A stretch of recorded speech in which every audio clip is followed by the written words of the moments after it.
Nag-agam-agam si Metro Manila Council President Francis Zamora sa pinaplanong street parking ban. Saan daw ililipat ang mga nabili ng sasakyan? Live mula sa Quezon City, nangunguna sa balita si News 5 Transportation Correspondent Gerard de la Peña.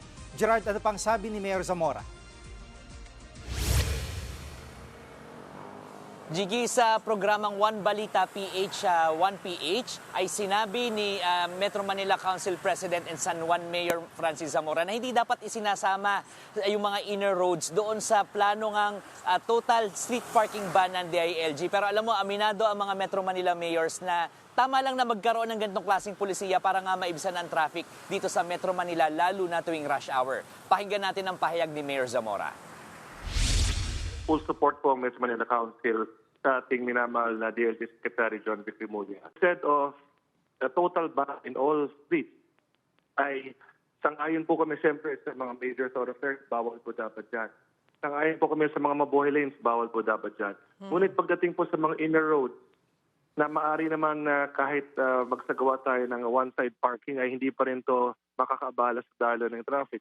We have to also face certain realities. Nandiyan na po ang lahat ng mga sasakyan na yan. Nabili na yan ng mga may-ari. Saan natin sila ililipat kung sakaling total ban nga po ang isasagawa. That we will make decisions based on what is good for the majority. At Gerard, paano malalaman ng mga kalsadang isasama sa street parking ban?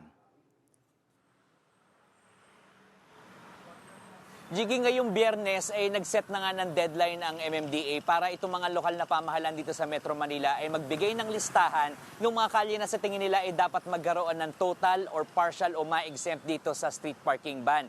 Ang sabi ni MMDA Chairman Romando Artes, mas alam daw kasi talaga ng lokal na pamahalaan itong mga kalye nila.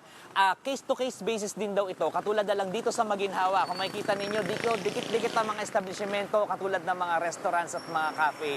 At kung magkakaroon ng street parking ban dito, ang dami mga negosyanteng aalma dyan at ang dami rin talaga mga customers yung maapektuhan dito.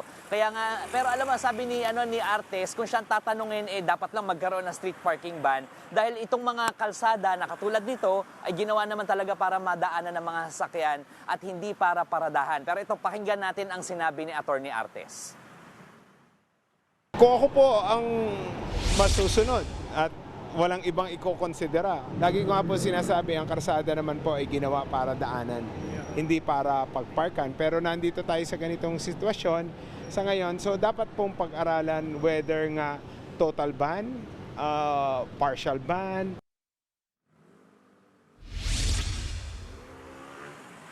Jiggy, yung mga kalyeng mapapasama dito sa total street parking ban ay mapasama nga doon sa mga kalyeng minomonitor ng MMDA. At yung mga may-ari ng sasakyan na mahuhuling illegally park sa mga ganitong klaseng kalye ay maaaring mapagmulta ng 2,000 pesos. Jiggy. Yan ang ulat ni Gerard de la Peña live mula sa Quezon City. Mga kapatid, Jiggy Manikad po. Pagdating sa mahalagang balita sa loob at labas ng bansa, dapat una sa lahat, mag-follow at mag-subscribe na sa social media pages ng News 5.